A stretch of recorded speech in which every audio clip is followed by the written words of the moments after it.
LIC of India presents Union Budget 2025, co-presented by Sensodyne, co-powered by SBI, the banker to every Indian, and LIC Housing Finance Limited. Associate sponsor ACC and Ambuja Cement. আরও একটা খুব বড় সুরাহা এই বাজেটে রয়েছে। বিশেষজ্ঞরা তাই মনে করছেন ক্যান্সার সহ 36টি জীবনদায়ী ওষুধে কর ছাড়ের ঘোষণা নির্মলা সীতারামনের। এগুলো কিন্তু ইনকাম, এগুলো হচ্ছে ইম্পোর্ট ডিউটি অর্থাৎ শুল্ক।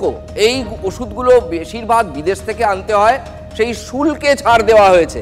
সুতরাং যারা আমদানি করেন তারা যদি শুল্কে ছাড় পান তাহলে শেষ পর্যন্ত আশা করা যায় যে যারা উপভোক্তা অর্থাৎ যাদের এই ওষুধ কিনতে হবে তাদেরও সুরাহা। এ কারণেই বলা হচ্ছে সুরাহা, দাম কম থাকবে।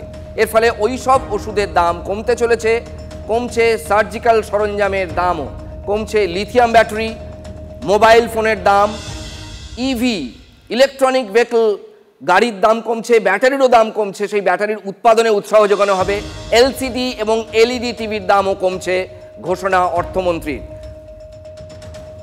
रोड टैक्स देते हैं, एजुकेशन टैक्स देते हैं, इतने सारे टैक्स हैं कि पता लगता है कि साल भर में आपको जितना पैसा मिलता है उसका 5 महीने का ये टैक्स में खा जाते हैं। तो आप क्या कह सकते हैं? कोई रिलीफ नहीं, कोई कुछ नहीं, कोई एमएसपी की बात नहीं किसानों के लिए। किसानों की बड़ी बड़ी इन्होंने बात कर दी कि राज्य सरकारों के साथ मिलकर करेंगे। पहले तो मोदी जी ने ये कहा था कि मैं सबकी एमएसपी करूंगा, अब ये राज्य सरकार पे आ गए।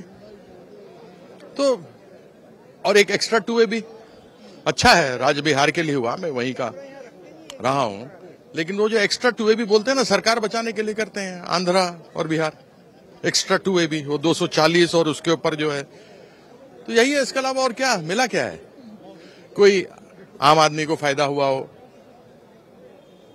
तो कहें। कोई इसमें कोई साफ उन्होंने कोई डिटेल्स नहीं दिए हैं। सारे उन्होंने कहा बाद में विवरण है। सरकार का ये एक पुराना खेल है कि वो दिखाते एक है और जब आप बारीकी में जाते हैं तो देखते हैं कि इसमें कोई फायदा नहीं हुआ है।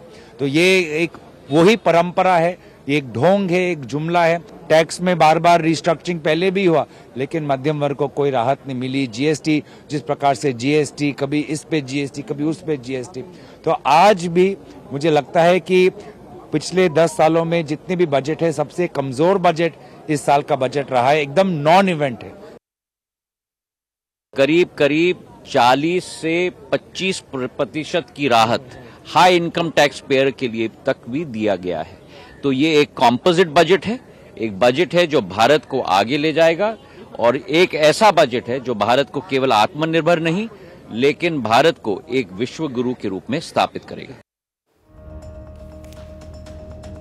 দেখুন, লোকসভা ভোটের পর, শেষ লোকসভা ভোটের পর জুলাই মাসে নরেন্দ্র মোদী সরকার যে পূর্ণাঙ্গ বাজেট পেশ করেছিল, ভোটের আগে তো হয়েছিল ভোট অন অ্যাকাউন্ট, যে পূর্ণাঙ্গ বাজেট জুলাই মাসে হয়েছিল সেখানে অন্ধ্রপ্রদেশকে ঢালাও দেওয়া হয়েছিল। নরেন্দ্র মোদীর সরকারের জোট সঙ্গী, অত্যন্ত গুরুত্বপূর্ণ জোট সঙ্গী চন্দ্রবাবু নাইডু। এবার কিন্তু বিহার অর্থাৎ নীতিশ কুমারের রাজ্যকে ঢালাও উপহার দেওয়া হয়েছে। বিরোধীরা সমালোচনা করতে শুরু করে দিয়েছেন। শত্রুঘ্ন সিনহা, শশী থারুর তারা বলছেন এটা ভারতের বাজেট নয়, এটা বিহারের বাজেट। শুনুন। चुनाव की घड़ी है तो कहीं वही सोच कर तो चुनावी बजट पेश नहीं किया गया और खासकर बिहार को फोरफ्रंट में लेके माननीय प्रधानमंत्री जी ने कहा था कि 1 लाख करोड़ दूं, 75,000 करोड़ दूं, 1.5 लाख करोड़ दूं। क्या हो गया उसका? उसके बदले उसकी तुलना में स्पेशल पैकेज इन बातों की तुलना में ये बजट का ये जो लोक लुभावना बजट बिहार को देख के पेश किया गया है वो मुझे लॉलीपॉप समान दिखता है उसकी तुलना। बहरहाल जो हुआ, something is better than nothing, हम उसकी सराहना करते हैं बिहार के कॉन्टेक्स्ट में। Youth unemployment is particularly grim at the moment. We have the world record in youth unemployment and in college-educated unemployed. So what is the method to generate jobs for these people?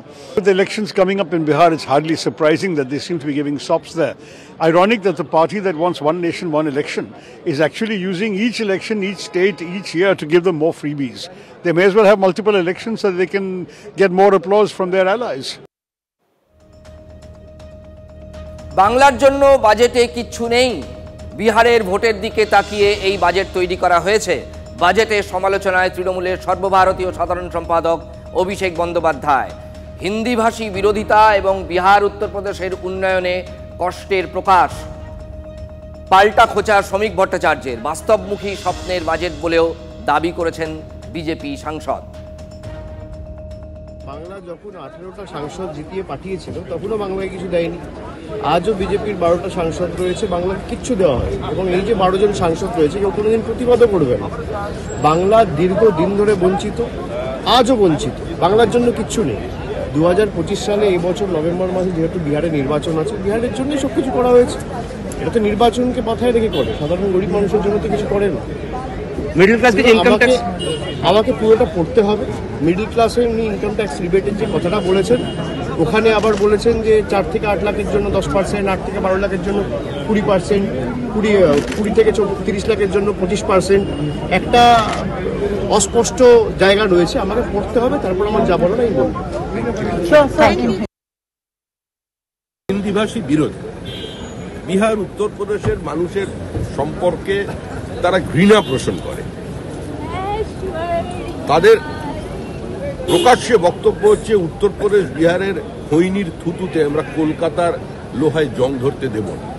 তো এ ধরনের যাদের সংস্কৃতি এবং মানসিকতা পার্শ্ববর্তী রাজ্যের আর্থসামাজিক উত্তরণের ক্ষেত্রে তাদের হয়তো কষ্ট হচ্ছে, সেই জন্য তারা বলেছেন এই বাজেট বাস্তবের মাটিতে দাঁড়িয়ে আকাশ পার করে দেওয়ার স্বপ্নের বাজেট। এই বাজেট কর্মসংস্থান বাড়াবে, শিল্পের সুস্থ স্বাভাবিক প্রতিযোগিতা নিয়ে আসবে, ক্যান্সার রোগীদের ক্ষেত্রে এবং বিশেষ জীবনদায়ী ওষুধের ক্ষেত্রে যে সিদ্ধান্ত নেওয়া হয়েছে সেটা নিঃসন্দেহে এই ইন্ডাস্ট্রিকে শুধু নয় সমস্ত সাধারণ মানুষকে স্পর্শ করবে। তরজা তো চলছেই। ইতিমধ্যেই রাজ্য বিজেপি সভাপতি সুকান্ত মজুমদার কিন্তু বিতর্কে ঘি ঢেলে দিয়েছেন। কি বলেছেন তিনি বলেছেন বাংলায় প্রকল্প আসছে না কারণ বাংলার সরকার কেন্দ্রের সঙ্গে লড়তে ব্যস্ত। আপনারা ঘর দিচ্ছেন না বিজেপিকে। অভিযোগ, আশা করছেন বিজেপি প্রকল্প দেবে। বাংলাকে বঞ্চনার অভিযোগ সুকান্ত মজুমদারের জবাব। বাংলাতে প্রকল্প এই জন্য আসছে না কারণ বাংলা সরকার তো লড়াই করতে ব্যস্ত। বাংলা এই যে প্রকল্পটা রাজ্য সরকারের সাথে কোলাবোরেশনে কেন্দ্র ঘোষণা করলো, প্রধানমন্ত্রী ধনধান্য কৃষি যোজনা, সেই প্রধানমন্ত্রী ধনধান্য কৃষি যোজনাতে আপনি দেখবেন যে পশ্চিমবঙ্গে ইমপ্লিমেন্ট হচ্ছে না। যারা মারামারি করে সবসময় তাদেরকে আপনি প্রজেক্ট দিয়ে কী করবেন? প্রজেক্ট এর আগে উড়িষ্যাতে আমাদের বিরোধী দলের গভর্নমেন্ট ছিল, উড়িষ্যা প্রজেক্ট পেয়েছে কেন্দ্র সরকারের সাথে কোলাবোরেশনে। এবং আমি বারবার পশ্চিমবঙ্গের রাজনৈতিক নেতাদেরকে যারা শাসক দলে আছে তাদেরকে বোঝানোর চেষ্টা করছি, আপনারা লড়াই করুন, মারামারি করুন, কিন্তু সেটা আপ টু ইলেকশন। কিন্তু ইলেকশনের পর ডেভেলপমেন্ট এবং সেক্ষেত্রে ওরা করা উচিত না। আপনারা একটা ঘর দিচ্ছেন না বিজেপি করে বলে, আর আশা করছেন কেন্দ্র প্রজেক্ট দেবে আপনাদেরকে।